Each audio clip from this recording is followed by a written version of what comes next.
Sarah approached the museum's entrance as the heavy wooden doors creaked open under their own weight. The vast expanse inside was dimly lit, with corridors stretching infinitely into shadows, lined with ancient artifacts and relics from civilizations long gone. Sarah had always felt an inexplicable pull towards this place, ever since she began work as a curator. It was like stepping into a different world, one frozen in time. One evening, while sorting through neglected corners of the storage, she uncovered a small, eerie stone statue. It had glowing inscriptions that seemed to pulse with a life of their own. Her initial curiosity soon bloomed into fascination, and she decided to research the artifact, delving into old texts and manuscripts. What she discovered was chilling: an ancient curse tied to the statue. As the days passed, Sarah began to notice changes in her life. Every night, her sleep was plagued by horrifyingly vivid dreams. She would wake up drenched in sweat, with the images still fresh and menacing.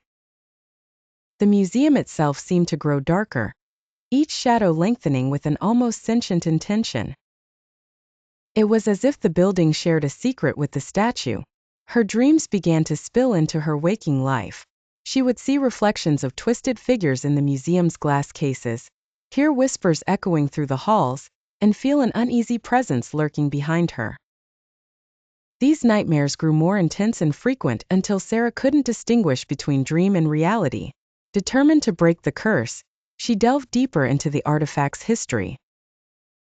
Late one night, as she pored over ancient scrolls in the museum's library, twisted, surreal nightmare sequences began to blur with the dimly lit reality around her. Time became fluid. One moment she was reading about sacrificial rituals, the next she was running through labyrinthine corridors to escape shadowy figures from her dreams. The climax arrived when one of these figures, a ghastly apparition with hollow eyes, materialized inches from her face. Driven by sheer terror and instinct, Sarah grabbed the statue and hurled it against the floor. The glowing inscriptions flickered and then dimmed, as though the life was drained from the stone itself. The shadows lifted, receding to their corners, and the chill in the air warmed as if a spell had been broken.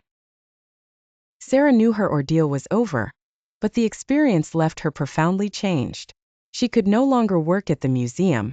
Whenever she passed by its grand facade, she felt the eyes of the ancient relics watching her, reminding her of what she had uncovered and barely survived.